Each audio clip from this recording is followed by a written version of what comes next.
Dear students, आज हम पढ़ेंगे यूनिट एंड मेज़रमेंट।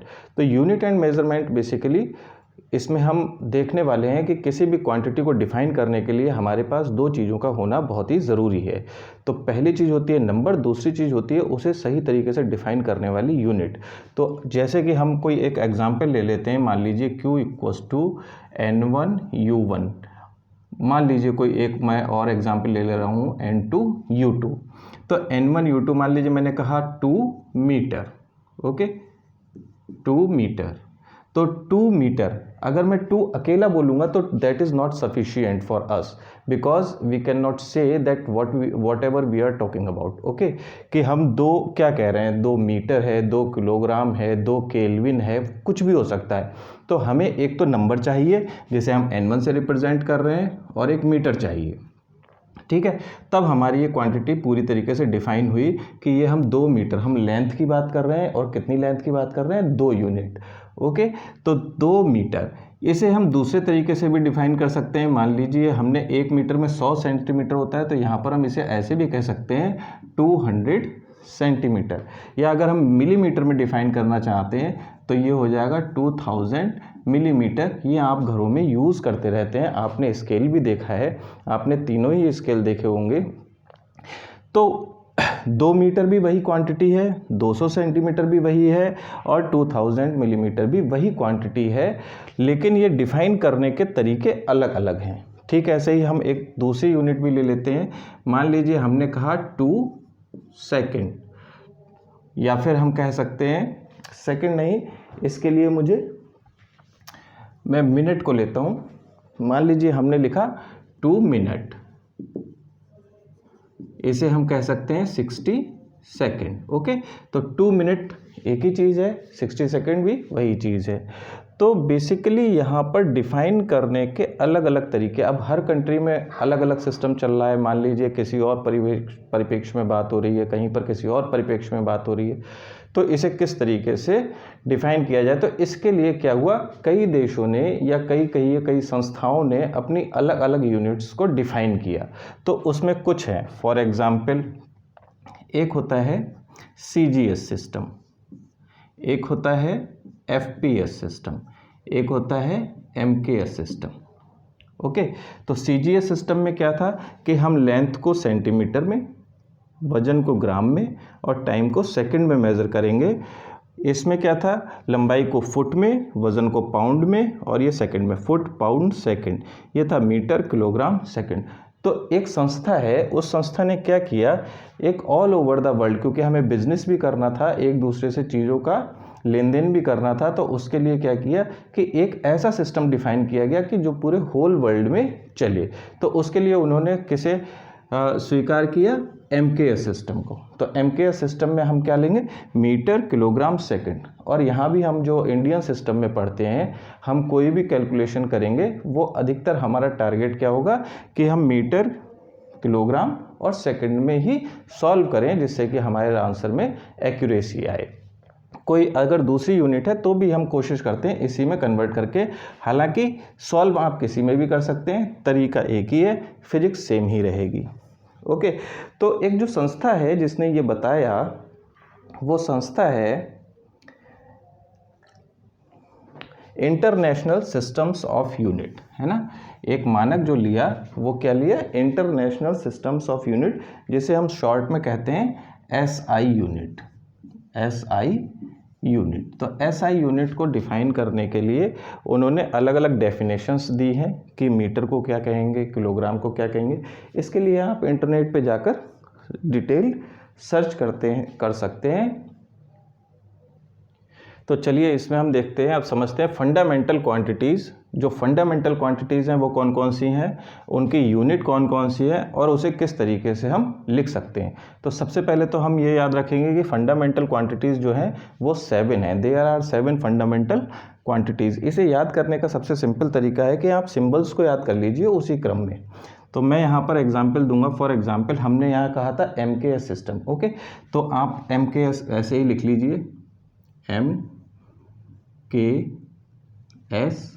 और फिर AK मोल और सी डी। आप ये जब याद कर लेंगे तो इसके आधार पर आपको सारी चीज़ें याद रहेंगी, ठीक है। तो एम किसके लिए आएगा, मीटर के लिए। मैं अभी इन्हें करेक्ट भी करूँगा, ये तो केवल याद करने का तरीका था। जब आप लिखते हैं थ्योरी में तो एम के एस सिस्टम लिख देते हैं कैपिटल में, लेकिन ये कैपिटल में नहीं लिखा जाएगा, मैं अभी इसके करेक्ट करके बताऊँगा। तो फंडामेंटल यूनिट्स जैसे एम किसके लिए आएगा, मीटर के लिए, ओके।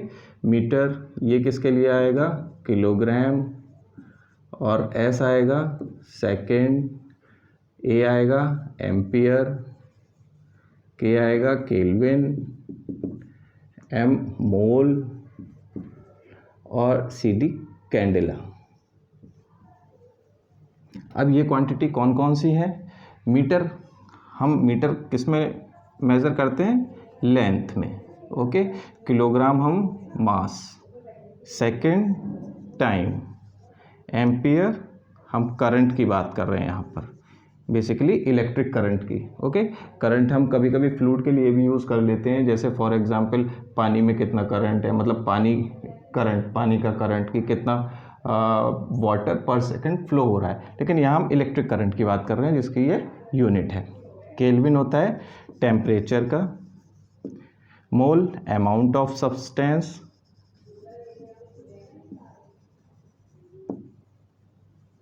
कैंडेला होता है ल्यूमिनस इंटेंसिटी,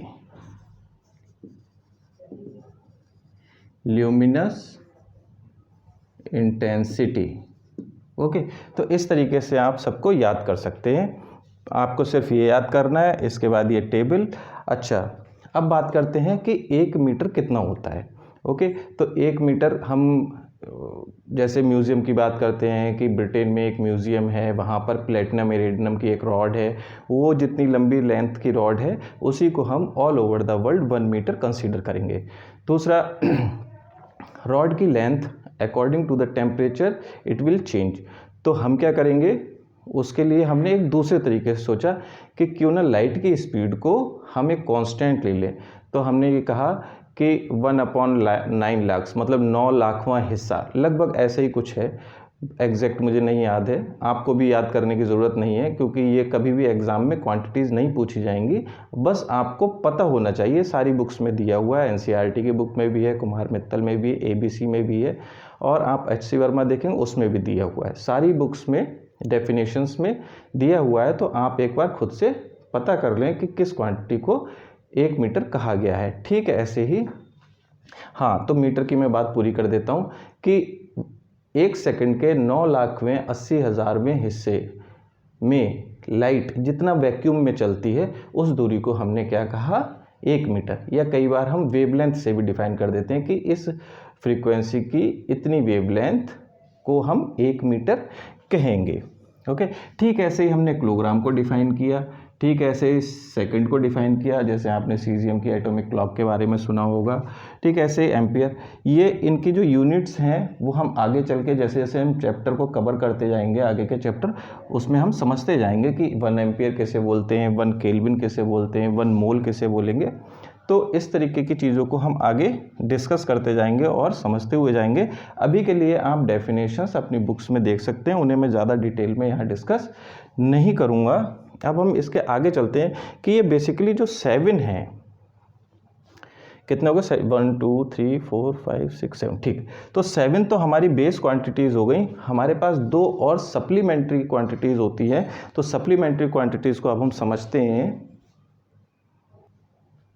चलिए, तो हम सप्लीमेंट्री क्वांटिटीज़ को देखते हैं कि 7 फंडामेंटल क्वांटिटी के बाद 2 हमारी सप्लीमेंट्री क्वांटिटीज़ होती हैं, जिसमें कि एक है एंगल, जिसे हम प्लेन एंगल भी बोलते हैं, प्लेन एंगल, और दूसरा होता है हमारा solid angle. Basically plane angle है, इसे हम रिप्रेजेंट करते हैं थीटा से, और ये होता है हमारा arc upon radius. Arc upon radius, जैसे आपने कोई सर्किल लिया, ये सर्किल है, इसकी एक रेडियस होगी। अब इस रेडियस, ये क्या है, सर्कमफ्रेंस, इस सर्कमफ्रेंस पे मान लीजिए आप L डिस्टेंस ट्रेवल किया, ओके। तो ये सेंटर है, तो ये जो L डिस्टेंस ट्रेवल किया है सर्कमफ्रांस पे, इसे हम आर्क बोलते हैं, और आर्क को अगर रेडियस से डिफाइन कर दें तो हमें एंगल मिलता है। ये है एंगल। ओके, 9th क्लास में मैथमेटिक्स में आप लोगों ने पढ़ा होगा। तो L अपॉन ये हो गया रेडियस R। तो बेसिकली यहाँ पर देखा जाए तो ये लेंथ है, रेडियस भी क्या है, लेंथ है। तो लेंथ अपॉन लेंथ ये क्या हो जाएगा, डायमेंशन लेस। तो इसका मतलब क्या हुआ, इसकी कोई भी डायमेंशन नहीं होती है, यूनिट होती है। ठीक है, डायमेंशन नहीं होती है लेकिन यूनिट होती है, इसकी यूनिट होती है रेडियन। ओके, ठीक है। ऐसे ही सॉलिड एंगल की बात करें तो सॉलिड एंगल क्या है, एक 3D स्फेयर आप मान लीजिए, एक स्फेयर है और स्फेयर पे आपने एक कोन शेप स्ट्रक्चर, मैं आपको एग्जांपल दिखाता हूँ कि मान लीजिए एक स्फेयर है।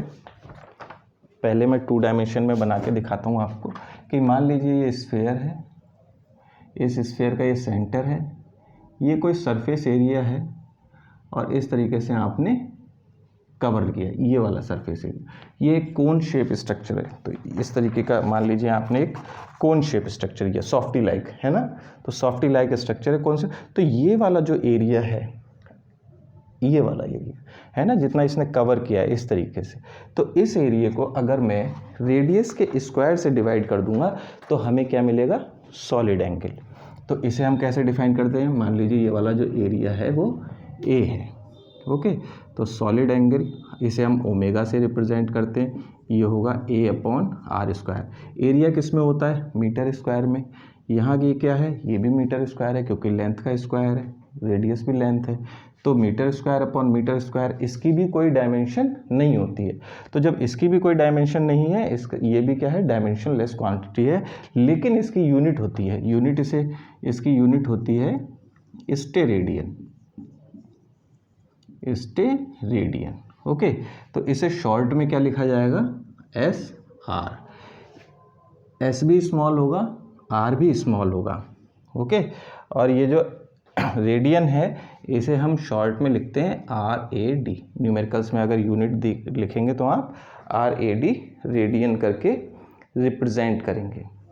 ठीक है, यहाँ पर मैं एक चीज़ और एक्स्ट्रा बता दे रहा हूँ कि जैसे मैंने ये कहा, ये पूरा एंगल कितना होगा, ये पूरा एंगल होगा 2 पाई, जो कि होगा 360 डिग्री। यहाँ मैं दोबारा लिख देता हूँ, पाई इक्वस टू 180 डिग्री। तो अगर मुझे 1 पाई रेडियन, मतलब 1 रेडियन इक्वस टू ये कितना होगा, 180/पाई, तो ये आपको मिलेगा लगभग 57.3 आई थिंक डिग्री। तो 1 रेडियन किसके बराबर होता है, 57.3 डिग्री के बराबर होता है।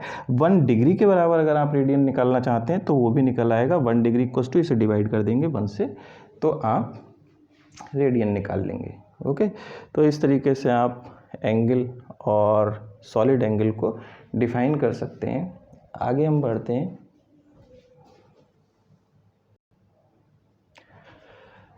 फंडामेंटल यूनिट्स, सप्लीमेंट्री यूनिट्स के बाद अब हम बात करते हैं SI derived unit. Derived unit कौन सी यूनिट होती है, डिराइव्ड यूनिट वो यूनिट होती हैं जो फंडामेंटल क्वांटिटीज़ को जोड़कर बनाई जाती हैं, जिसमें एक या एक से ज़्यादा फंडामेंटल यूनिट्स को हम यूज़ करते बनाते हैं, तो उसे हम डिराइव्ड यूनिट कहते हैं। फॉर एग्जांपल जैसे कि एरिया है, एरिया को हम कैसे डिफाइन कर सकते हैं, मीटर स्क्वायर, मतलब इसमें 2 मीटर यूज़ हो रहे हैं, 1 metre, metre multiply then metre square. ठीक है, ऐसे ही वॉल्यूम, वॉल्यूम में 3 मीटर आएंगे, metre metre metre, length width height, तो ये मीटर क्यूब होगा। ठीक है, तो इसमें कई मीटर आ गए। ठीक है, ऐसे ही डेंसिटी है, डेंसिटी होगा किलोग्राम पर मीटर क्यूब, तो इसमें किलोग्राम भी यूज़ हो रहा है, मीटर भी यूज़ हो रहा है। स्पीड मीटर पर सेकंड, मीटर भी यूज़ हो रहा है और सेकंड भी यूज़ हो रहा है, मतलब लेंथ भी यूज़ हो रही है और टाइम भी यूज़ हो रहा है। एक्सीलरेशन, एक्सीलरेशन होता है मीटर पर सेकंड स्क्वायर, फोर्स होता है किलोग्राम मीटर पर सेकंड स्क्वायर। तो इस तरीके से। अच्छा हाँ, कई जगह क्या होता है कि हम किसी साइंटिस्ट के नाम पे, उसे ऑनर करने के लिए उसके नाम पे हम यूनिट्स का नाम भी रख देते हैं। ऐसी बहुत सी यूनिट्स मिलेंगी आपको। तो यहाँ पर हमने एक यूनिट, जैसे ये किलोग्राम मीटर पर सेकंड स्क्वायर, इसे हम न्यूटन भी कहते हैं। ये फोर्स की यूनिट होती है और न्यूटन को हम इस तरीके से कैपिटल एन से भी रिप्रेजेंट करते हैं। ओके, तो इसमें मैं एक चीज़ और बताऊंगा आप लोगों को कि किस तरीके से हम यूनिट्स को डिफाइन करते हैं, यूनिट को सही तरीके से लिखने का तरीका देखेंगे। तो अभी मैंने आपको जो यूनिट्स बताई थी उसे दोबारा से लिख लेते हैं, एम, के, एस, ए, के, मोल और सी डी। ठीक है, तो यहाँ पर ये जो मीटर के लिए हम m यूज़ कर रहे हैं, ये हमेशा आप स्मॉल m ही लिखेंगे। मीटर के लिए हमेशा स्मॉल m आएगा, चाहे m लिखें, चाहे m स्क्वायर, चाहे m क्यूब। अगर मीटर के लिए आ रहा है तो स्मॉल m आएगा। ठीक इसी तरीके से मास के लिए अगर किलोग्राम आएगा तो वो स्मॉल k ही आएगा, स्मॉल k और स्मॉल g। ओके, ठीक है। ऐसे ही सेकंड के लिए ये भी स्मॉल होगा, एम्पियर के लिए a ये कैपिटल होगा। ये जो k है ये टेम्परेचर का रिप्रेजेंट कर रहा है और ये केल्विन का है, तो ये हमेशा आप कैपिटल लिखेंगे। ओके, केल्विन का k हमेशा कैपिटल होगा। और मोल ये स्मॉल में होंगे तीनों ही, MOL। CD कैंडिला भी स्मॉल में होगा, C और D। तो आपको यहाँ पर ये ध्यान रखना है कि किसको हमें स्मॉल लिखना है, किसको हमें कैपिटल में लिखना है। इस चीज़ का आपको खासा ध्यान रखना पड़ेगा। सबसे ज़्यादा प्रॉब्लम होती है यहाँ पर के, ओके, और इस वाले के में। तो अभी हम 2-3 और एग्जाम्पल देखते हैं। मैं एग्जाम्पल देख लेता हूँ फिर आपको बताता हूँ, मैं लिख लेता हूँ एक्चुअली। देखिए यहाँ पर मैंने लिखने के कुछ नियम लिखे हुए हैं, इन नियमों को आप लोग ध्यान रखिएगा। न्यूमेरिकल के बाद जब आंसर आता है तो यूनिट हमारी बहुत ही इंपॉर्टेंट होती है और उसे लिखना बहुत ही ज़रूरी होता है और सही तरीके से लिखना ज़रूरी होता है, वरना आपका आधा या 1 नंबर काटा जा सकता है। ठीक है, तो यहाँ पर आइए, जैसे कि 5 किलोमीटर्स है तो 5 किलोमीटर्स को हम सिर्फ 5 km ही लिखेंगे, हम उसमें S या ES नहीं लगाएंगे। ये अगर लगा दिया है तो ये S लगा दिया तो इसकी वजह से ये क्या हो जाएगा, ये गलत हो जाएगा। हमें 5 km ही लिखना है, S या ES नहीं लगाना है। ठीक है, आगे है जूल पर केल्विन मोल। तो इसे हम इस तरीके से तो लिख सकते हैं, जूल के इन्वर्स मोल इन्वर्स, लेकिन हम इस तरीके से जूल पर केल्विन पर मोल ये लिखना गलत है, हम इस तरीके से नहीं लिखते हैं। ओके, तो ये भी तरीका गलत है। ठीक है, ऐसे ही मैंने एक और एग्जांपल दिया है, मीटर पर सेकंड स्क्वायर, तब भी हम इसे इस तरीके से नहीं लिख सकते। मीटर पर सेकंड स्क्वायर को हमें ऐसे ही लिखना पड़ेगा, या हम ऐसे लिख सकते हैं m सेकंड का -2 पावर। ओके, नेक्स्ट है कि 1 पिकोफैरेड। तो यहाँ पर 1 पिकोफैरेड और 1 पिकोफैरेड एक ही जैसा लग रहा होगा, लेकिन यहाँ फ़र्क ये है कि पिकोफैरेड स्मॉल p और कैपिटल F के बीच में यहाँ पर कोई भी स्पेस बार नहीं है, मतलब कोई गैप नहीं है। यहाँ पर ये गैप शो किया गया है, तो कोई भी गैप नहीं होना चाहिए। एक यूनिट को डिफाइन करने के लिए बगैर गैप के आपको डिफाइन करना होगा। ओके, तो ये जो गैप है इसकी वजह से ये गलत हो गया, ये भी गलत है। यहाँ पर ये किलोवाट और आवर है, तो यहाँ पर हम गैप दे सकते हैं। देखो, किलोवाट एक ही बार में आएगा और आवर अलग आए, तो हम एक साथ भी लिख सकते हैं, अलग अलग भी लिख सकते हैं, लेकिन अगर स्पेस दे के लिख दें तो ज़्यादा अच्छा है। किलोवाट एक साथ रहेगा, ध्यान रहेगा कि किलो में के स्मॉल रहेगा, W वाट कैपिटल रहेगा, आवर स्मॉल के लिए आएगा। ठीक है, लेकिन अगर हम इसे इस तरीके से लिख देते हैं, के कैपिटल लिख दिया यहाँ पर, ओके, तो कैपिटल के जो है वो 1000 के लिए नहीं आता है, कैपिटल के किसके लिए आता है, कैपिटल के आता है केल्विन के लिए, तो यहाँ पर ये चीज़ गलत हो जाएगी। ठीक है, ऐसे ही यहाँ पर नेक्स्ट हमने क्या किया, किलो और वॉट के बीच में स्पेस दे दिया, तो इस स्पेस की वजह से ये लिखने का तरीका गलत हो गया। इसलिए हम ऐसे इस चीज़ को बहुत ही ध्यान रखेंगे कि किलो वॉट है तो किलो और वॉट एक साथ आना चाहिए, साथ ही साथ के स्मॉल होना चाहिए और W कैपिटल होना चाहिए।